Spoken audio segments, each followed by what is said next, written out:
கிறிஸ்துவுக்குள் மிகவும் பிரியமான சகோதர சகோதரிகள் அனைவருக்கும் இந்த காலை வேளையிலே உங்களுக்கு என்னுடைய ஸ்தோத்திரத்தை கூறிக்கொள்கிறேன்.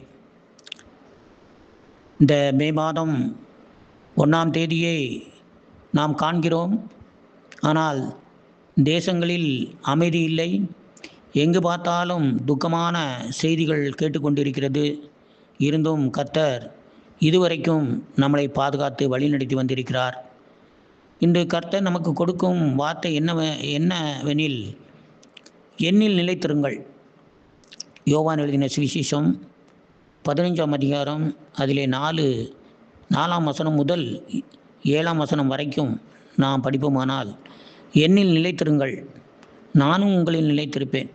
கொடியானது திராட்சை செடியில் நிலைத்திராவிட்டால் அது தானாய் கனி கொடுக்க மாட்டாது போல, நீங்களும் எண்ணில் நிலைத்திராவிட்டால் கனி கொடுக்க மாட்டீர்கள்.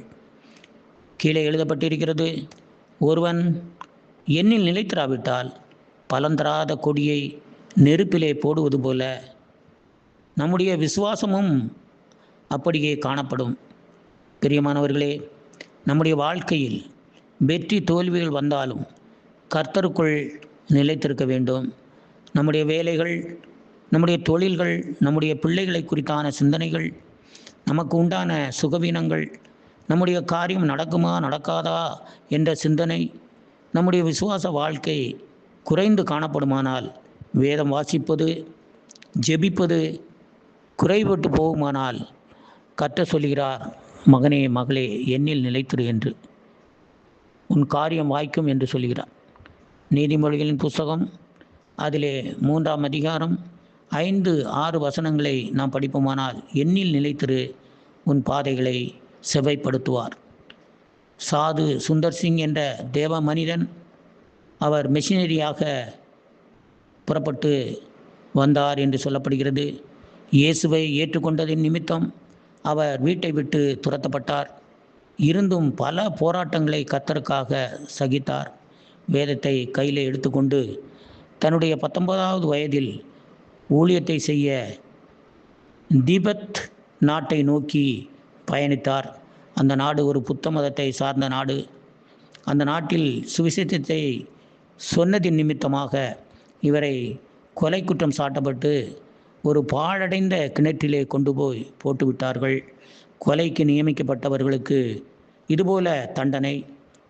மனித பிணங்கள் கிடக்கும் அந்த பாழடைந்த கிணற்றில் போட்டார்கள். 3 நாள் அந்த கிணற்றுக்குள் இருந்தார் என்று சொல்லப்படுகிறது. 3ஆவது நாள் இவரை யாரோ ஒருவர் தட்டி எழுப்பி தூக்கி கொண்டு வெளியே வந்தார்கள் என்று அவர் சொல்லும்போது, சாது சுந்தர் சிங் அவருடைய சுயசரிதை புஸ்தகத்தில் எழுதும்போது, தேவ தூதர்கள் என்னை வெளியில் கொண்டு வந்து விட்டார்கள் என்று சொல்லப்படுகிறது.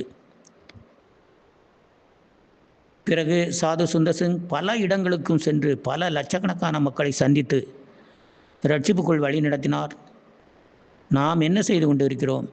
ரோமர் 5:3-5 வரை படிப்பீர்களானால், பவுல் சொல்கிறார், உபத்திரவத்திலேயும் மேன்மை பாராட்டுகிறோம் என்கிறார். அப்போஸ்தலனாகிய பவுல் தீமோத்தேயுக்கு 2 தீமோத்தேயு 3:14-15 தீமோத்தேயுக்கு எழுதும்போது சொல்கிறார், நீ கற்றவைகளில் நிலைத்திரு. நாம் இயேசுவின் மேல் உள்ள விசுவாசம் நிலைத்திருக்க வேண்டும். நற்கிரியைகளை செய்ய வேண்டும். இந்தியாவிற்கு வந்த எத்தனையோ மிஷினரிகள், அவர்கள் பல இன்னல்கள், பல கஷ்டங்களை சந்தித்து அவர்கள் ஊழியம் செய்தார்கள். இலவசமான கல்வியை கொடுத்தார்கள், இலவசமான மருத்துவத்தை நமக்கு கொடுத்தார்கள். அதில் தான் நாம் இப்பொழுது வாழ்ந்து கொண்டிருக்கிறோம். மறந்து விடாதீர்கள். கர்த்தருக்குள் நிலைத்திருங்கள். ஆமென்.